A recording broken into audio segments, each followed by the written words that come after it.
Hi partner, golden tip 10. இதில் என்ன சொல்கிறாங்க? From the following information calculate the amount due to Rajesh the retiring partner. Rajesh retired ஆகுறாரு. அப்போ யாரெல்லாம் பார்ட்னரு, ரேஷியோ என்ன, ஒன்றுமே இல்லை. ஆனால் அவருக்கு எவ்வளோ கொடுக்கணும்னு கேட்டிருக்காங்க. அப்போ கண்டுபிடிப்போம், பார்த்துக்கலாம். Capital account balance 1,50,000. அப்போது Rajesh capital 1,50,000 balance. Loan account balance அவற்றிருந்து வர வேண்டியது debit balance.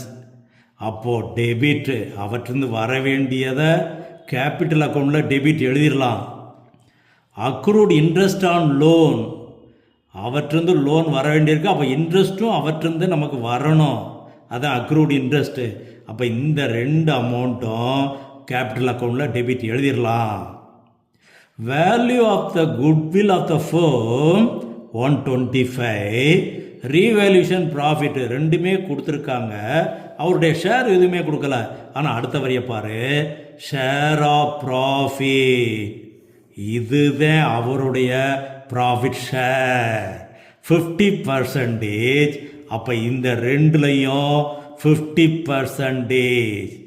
1,50,000ல் 50% 75,000 capital account credit.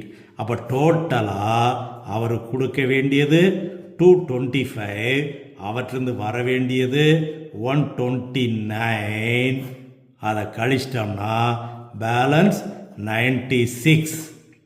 Then A is the correct answer. Question கொஞ்சம் டிஃப்ரெண்ட்டாக இருக்குது, கவனமாக செய்ய. Okay, I like you.